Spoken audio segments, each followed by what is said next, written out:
तो स्टूडेंट्स, आज हम लोग कैलकुलस शुरू कर रहे हैं और ये आपका क्लास 11 का चैप्टर 13 में है। नहीं, अगर आप न्यू प्रिंटेड बुक अभी जो देखेंगे तो उसमें शायद आपका चैप्टर 12 दिखेगा और 12.1 एक्सरसाइज नहीं, ठीक है। तो हम लोग अभी तो जो लिखे हैं 13 है, वो पुराना ही बुक से है। तो ध्यान देना कि हम लोग कैलकुलस को दो भाग में बांटते हैं, एक लिमिट्स और एक हमारा है डेरिवेटिव्स। और डेरिवेटिव्स को हम लोग दूसरा नाम से भी जानते हैं, डिफरेंशिएशन। ठीक है। तो सबसे पहले हम लोग कैलकुलस थोड़ा देर समझ लेते हैं, कैलकुलस किसको कहते हैं। ठीक है। तो कैलकुलस गणित का वह पार्ट है ना, वह ब्रांच है, वह भाग है जहाँ पर हम फंक्शन के रेट चेंज को पढ़ते हैं। ये आपको पहले बताया भी गया था जब हम डिफरेंशिएशन पढ़े थे, है ना। तो कैलकुलस में तो 11th में कैलकुलस में दो ही पार्ट है आपका, एक डिफरेंशिएशन और एक लिमिट्स। लेकिन 12th में बहुत सारा पोर्शन है, ठीक है। जैसे कंटिन्यूटी, डिफरेंशिएशन, है ना, उसके बाद एप्लीकेशन ऑफ डेरिवेटिव्स, फिर इंटीग्रेशन, फिर एरिया बाउंडेड, डिफरेंशियल इक्वेशन। तो आधा गणित सिर्फ कैलकुलस है और सारे कैलकुलस का जड़ है ट्रिगोनोमेट्री, जो आपने पहले पढ़ी है ना, ट्रिगोनोमेट्री। ठीक है। तो ट्रिगोनोमेट्री में आप जितना फार्मूला पढ़े, अगर आप उसको याद रखते हैं तो कैलकुलस आपके लिए बहुत आराम होगा, बहुत आसान होगा। ठीक है। तो हम थोड़ा सा चर्चा कर रहे हैं कि कैलकुलस हम लोग किसको कहते हैं। कि मैंने कहा कि गणित का वह भाग, वह पार्ट जहाँ पर हम फंक्शन के रेट चेंज को पढ़ते हैं। नहीं, जैसे आप अगर मान लीजिए कि कभी सफ़र करते हैं, ठीक है, दूरी तय करते हैं, तो गाड़ी से जाते हैं। अगर गाड़ी चला रहे हैं आप स्पीड से, ठीक है ना, मान लीजिए कि आप 60 की स्पीड से चल रहे थे, तो 1 घंटा में आप कितना दूरी तय करेंगे? 60 किलोमीटर। और जैसे ही स्पीड घटाए आप, मान लीजिए कि 40 की स्पीड से जाने लगे, तो आप 1 घंटे में 40 किलोमीटर मात्र तय करें, हैं। तो जैसे ही आपने समय के साथ देखा कि स्पीड घटाया तो आपका टाइम घटा, स्पीड बढ़ा है तो टाइम घट गया, है ना, उल्टा है। ठीक है। तो मतलब क्या हो रहा है कि आपके पास एक चेंज आ रहा है, एक रेट जो है ना बदल जा रहा है। तो रेट को हिंदी में हम लोग क्या कहते हैं? दर कहते हैं। नहीं, तो फंक्शन का रेट बदलता है। ठीक है। तो हम आज लिमिट्स को पढ़ेंगे, तो हम हेडिंग लगाएंगे क्योंकि हम डिफरेंशिएशन ऑलरेडी पहले भी पढ़ा चुके हैं और इसकी वीडियो बहुत सारा मौजूद है यूट्यूब चैनल पर। ठीक है। लिमिट्स का नहीं है, ठीक है, तो इसको देख लो, है ना, लिमिट्स। ठीक है। लिमिट आप बहुतों बार सुनते हैं, है ना, बोलचाल की भाषा में कहता है लिमिट से बात करेगा, है ना, मतलब आप एक सीमा से बात करना, इससे ज़्यादा बाहर मत जाना, नहीं तो फिर दिक्कत होगा, है ना। एक गरिमा होता है, एक सरहद है ना, एक लाइन है जिसको आपको नांगना नहीं। ठीक है। तो आसान भाषा में यही, वरना आप लिमिट में अगर जाएंगे तो बहुत, है ना, इसका ग्राफ से लेंदी है पोर्शन। ठीक है। तो हम इसको आसान भाषा में आप तक पहुंचाने की बात कोशिश कर रहे हैं। ठीक है। तो देखो इधर एक लाइन है, मान लो कि x बराबर 5 का लाइन, ठीक है, और हम कहें आपको x बराबर हमको 4.99 का लाइन खींचना। जब आप लाइन खींचेंगे तो इसको आप क्रॉस नहीं करेंगे, है ना, कुछ ना कुछ पीछे रहेंगे। क्यों? क्योंकि आपको मिला 4.99, अप्रोक्स से 5 के करीब है। नहीं, तो हम एक लाइन को खींचते गए लेकिन हम 5 से थोड़ा सा पीछे रह गए। ठीक है। तो ये कॉन्सेप्ट है। तो अब हम इसके बाद कुछ एग्जांपल लेते हैं जिसको सॉल्व करेंगे, लेकिन उससे पहले हम ये समझते हैं कि आपको लिमिट में इस तरह को देखने को मिलेगा, limit extending to x square plus something. ठीक। तो हम इसको क्या पढ़ेंगे, ये पहले समझना। हम इसको पढ़ते हैं टेंस टू, है ना। इसका हिंदी होता है की ओर, x 2 की ओर जा रहा है ना, x 2 की ओर अप्रोच कर रहा है। तो किसी किसी किताब में ऐसे ना लिख करके ऐसे दिखेगा, LT x tends to x square plus. तो दोनों बातें ठीक है, एक ही है। तो LIM दिखे चाहे LT दिखे, ठीक। कोई लोग इसको टेंस टू को टेंडिंग टू भी पढ़ता है, कोई दिक्कत नहीं ना। ठीक है। तो यहाँ तक आप समझ गए। तो अब हम आएंगे एक दो एग्जाम्पल करते हैं NCERT से, उसके बाद हम एक्सरसाइज के सवालों में चलेंगे। ठीक है। तो देखो इसको नोट करेंगे, नोट करिए।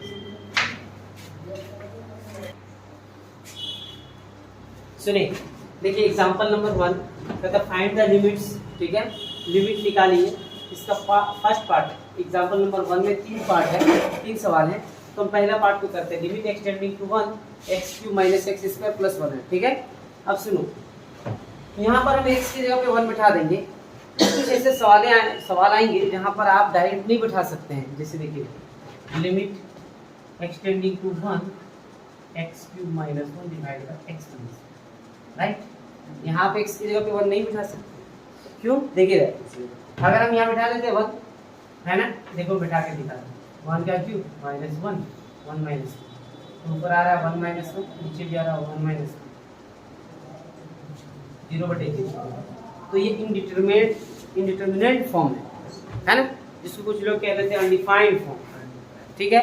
तो ये 7 टाइप्स के हमारे पास इनडिटरमिनेट फॉर्म होते हैं, ठीक है। तो उस टाइप में ये आ गया, तो हम यहाँ पर x की जगह पे 1 नहीं बिठा सकते। तो नहीं बिठा सकते तो क्या करना होगा, हैं? तो उसके लिए हम अलग मेथड सीखेंगे। नहीं, इसको हम कैसे सॉल्व करेंगे? लिमिट का एक फार्मूला होता है, फार्मूला से बनाएंगे हम। जैसे फार्मूला ये होता है लिमिट एक्सटेंडिंग x का पावर n a का power n divide by x, ठीक है। हम इसे भी बना सकते हैं। हम अलजेब्रा का फार्मूला ऊपर में a³ - b³ का लगा सकते हैं। नहीं तो हमारे पास बहुत सारे तरीके हैं जिसको हम इसको सॉल्व कर सकते हैं, लेकिन डायरेक्ट नहीं बिठा सकते, इतना तो तय है, ठीक है। तो हम धीरे धीरे एक करके सीखेंगे सवाल को। लेकिन हाँ, यहाँ बिठाइए, यहाँ डिनोमिनेटर में कुछ है ही नहीं, है नहीं ना, तब आप आपको इंडिटरमिनेट फॉर्म आने का कोई चांस ही नहीं है, ठीक है। डिनोमिनेटर में 0 नहीं आ रहा है, तो हम बिठाते हैं। तो 1 x की जगह पे 1 बिठाइए, तो 1 का क्यूब माइनस 1 का स्क्वायर प्लस 1। और जैसे ही हम पुट कर देंगे, है ना, तो हम लिमिट नहीं लिखेंगे, लेकिन नहीं ना लिखे हम, तो 1 का क्यूब कितना होगा 1 और 1 का स्क्वायर, ये +1 - 1 कैंसिल, क्या बचा? जल्दी से नोट करो।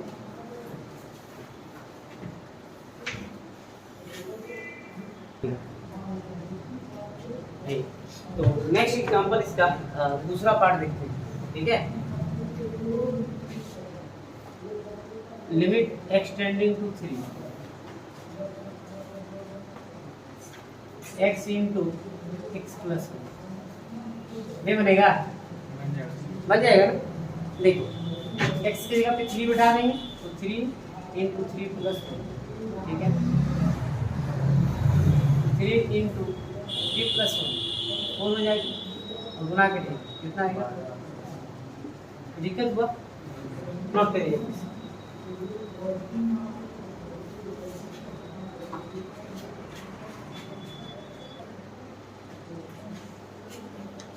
सुनिए, फर्स्ट नंबर एग्जांपल का थर्ड पार्ट। आप अगर इसको चाहें तो ऐसे भी लिख सकते हैं, limit extending to -1 1 + x + x² + x³ पूरा लिख दीजिए। x का पावर 10 तक दिया ना आपको, बीच में जो आए वो लिख सकते हैं आप। नहीं लिखिएगा तो एक तो हम लिख के दिखाएं आपको, x का पावर 10। अब हम x की जगह पे क्या करेंगे, -1 को बैठाएंगे, ठीक है। देखिए यहाँ पहले से 1 है, प्लस -1 को बैठा दिए, प्लस -1 का स्क्वायर प्लस -1 का cube plus dot dot dot plus -1 का होल पावर 10। किसी को दिक्कत आएगी?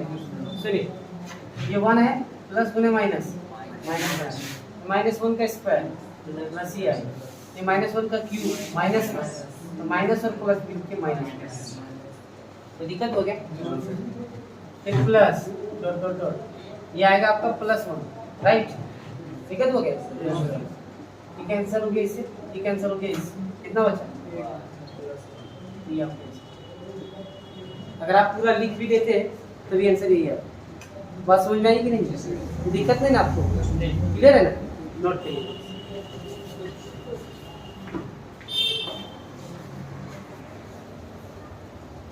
सही बोल रहे ना, बार बार घर नहीं जाना, तो इज्जत कम हो जाए, घर में वैल्यू नहीं देते तो पढ़ता है तो तुरंत घर।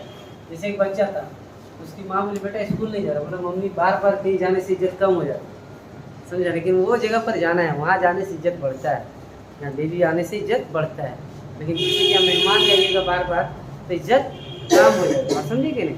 हाँ, किसी दिन आपको मीट मछली खिलाया तो धीरे धीरे आलू सब्जी प्याज बार बार जाइए, यही करेगा तो फिर छोड़ दीजिएगा।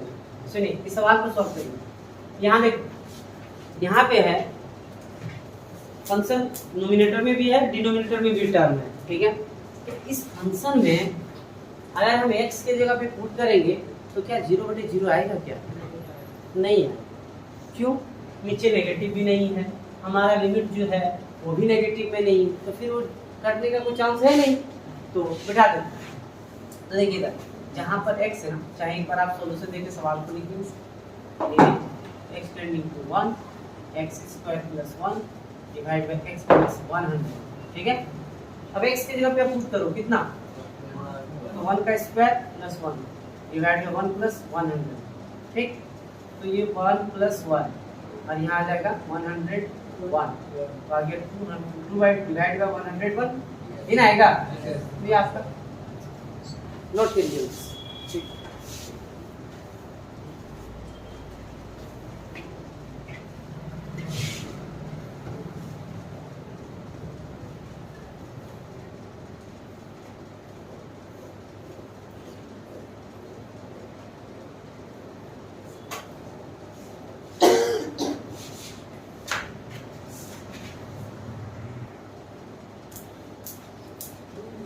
सुनिए देखो इधर सेकंड पार्ट, इसी का सेकंड पार्ट सवाल है, limit extending to 2 x³ - 4x² + 4x upon x² - 4, ठीक है। ये सवाल है तो limit extending to 2 x³ - 4x² + 4x divide by x² - 4। अब यहाँ x की जगह पर अगर हम 2 बैठाते हैं तो जरा ध्यान दो, है देखो इधर 2 का क्यूब 8 माइनस 2 का स्क्वायर 4 4 4 जा 16 ये रहेगा। और यहाँ अगर हम 2 बैठा दें तो 8 +8 माइनस 16 16 10 में -16 करिए, 2 का स्क्वायर 4 और -4 देखो आया 0/0 गिना आ रहा है, अरे देख रहे हो ना, या समझो, ठीक है। तो जब 0/0 आ जाएगा तो इसी को हम डिटरमिनेंट फॉर्म बोलते हैं। तो जब डिनोमिनेटर में अगर 0 आ गया तो आपको अब सोचना पड़ेगा कि हम इस सवाल को कैसे करें कि हमारा 0 नीचे नहीं आए। तो हम यही ध्यान लेके चलेंगे कि एकदम आसान सी भाषा में कि हमारा x वाला टर्म नीचे ऊपर कुछ कट जाए, बस डिजिट नहीं, हम क्या बोले x वाला टर्म। अगर लिमिट एक्सटेंडिंग टू 2 है मतलब x जा रहा है तो x कटना चाहिए, अगर यहाँ y रहता तो y कटना चाहिए, अगर t में फंक्शन रहता तो t कटना चाहिए। बात समझना, फंक्शन है किसमें, x में है, सारे देख रहे हैं ना आप, x में है तो x कटना चाहिए, y में रहेगा तो y कटना चाहिए, t रहे तो t कटना चाहिए, नहीं कि सर बोले x कटना चाहिए। आप फंक्शन t में अब x खोज रहे, समझ रहे ना बात, ये हम समझा रहे इसीलिए थोड़ा रुक के कि फंक्शन जिसमें रहेगा वो चीज़ देखना कि कटना चाहिए, कुछ कैंसिल होना चाहिए। तो अब इसको कैसे सॉल्व करेंगे, limit extending to 2 x³ - 4x² + 4x divide by x² - ठीक है। तो हम ये देख रहे हैं लिमिट एक्सटेंडिंग टू 2 है ना, कि हमारा ऊपर से x कॉमन आया है, देखो तो यहाँ बचेगा x², यहाँ बचेगा 4x और यहाँ बचेगा, और इसको हम x² - 2 का स्क्वायर लिख दें क्या, कोई दिक्कत नहीं है। तो अभी भी कुछ कटा नहीं है, अभी नहीं कटा है। Limit extending to 2 x into, सुनो अगर हम इसको यहाँ से यहाँ तक जो आप देख रहे हैं उसको हम x - 2 का होल स्क्वायर लिख सकते हैं, बोलो कैसे, सुनो x - 2 का होल स्क्वायर लिख दिए, a - b का होल स्क्वायर लिख दिए, a² - 2ab + b²। ये देखे भाई अगर कहीं a² - 2ab + b² लिखा है तो क्या हम इसको a - b का होल स्क्वायर नहीं लिख सकते? तो सीधा सीधा देखना जरूरी है, यहाँ लिखा रहता 2 × 2 × x और यहाँ 2 का स्क्वायर तब दिखता, तो क्या बात समझ में आ रही है हम क्या बोल रहे हैं? तो कोई दिक्कत नहीं हुआ इसको लिखे तो। नीचे कितना है, इसको a square minus b square का फॉर्मूला लगाइए, तो x minus 2 into x plus 2। दिक्कत हुआ क्या? नहीं ना। अब ये x माइनस 2 वाला टर्म है, को कैंसिल से पावर कट गया, ठीक। अब देखो, अब जो बच गया ना, अब उसमें x के जगह पर आप 2 बैठाओगे तो 0/0 नहीं आएगा। हाँ, आंसर 0 में आ सकता है, नेगेटिव में आ सकता है, फ्रैक्शन में आ सकता है, लेकिन इंडिटरमिनेंट फॉर्म नहीं आना चाहिए, जैसे 0/0, 1/0। समझ में आ रही बात? तो आप x की जगह पे 2 पुट करेंगे, तब हम लिमिट पे लिखेंगे। देखिए जहाँ जहाँ x है वहाँ 2, x के जगह 2 बैठा दी, 2 माइनस 2 डिवाइड बाय 2 प्लस 2। दिक्कत हो गया? चलिए, ये 2 कट गया, 2 इंटू 0/4। तो आपके पास आया ऊपर में 0 और नीचे 4। ओवरऑल कितना आया? 0। ये आपका 0 आंसर हो सकता है। डिनोमिनेटर में 0 नहीं आना चाहिए, याद रहेगी ना बात हम क्या बोल रहे हैं? तो कोई दिक्कत नहीं होगा। ठीक है, नोट करिए जल्दी से।